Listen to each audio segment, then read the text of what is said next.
one what the goals of our game, which was fun. We played a game. I like the game, but there are like psychoanalysts and psychiatrists who designed like another sector, this movement that tests out like what happens when they do things that are unintegrated to see if you live in objective reality. Curiosity, a lot of people, if a psychoanalyst is watching this or something, psychiatrist, what do I do now that I'm separated from the family legally, that I have access to money but like don't have to work? And what do I do other than do my activity? What am I doing in my room? I think you call it isolation. He doesn't want to be with the social group. If I was younger, diagnosed with the Asperger's syndrome or autism. Do you know what I do? A lot. You ever seen a lion in a cage or something? I walk around my room. I walk around the space because it's my space. It's my hotel room. I walk around. There is such a thing as traumatization. Like I know that now the word trauma is used to apply to all kinds of things. Everybody appeared in the psychoanalysis code I told you when I was dealing with trauma.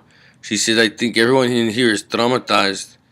In what sense? A lot of them were traumatized because they couldn't be heard. They couldn't be heard. They wanted their new car with like their friends, but they couldn't be heard by their parents. They weren't heard. That's called trauma, not being heard.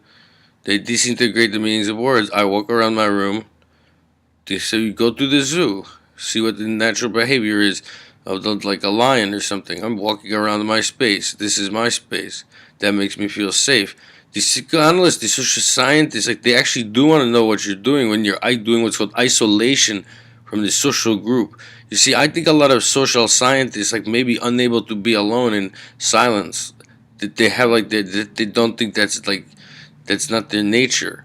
They can't be alone. It may be one reason like they don't really believe in anything like, but I don't think they could do that. But they're also not have a history of trauma and abuse. I walk around the room. It's my space. It's a very primitive thing to do. That's right.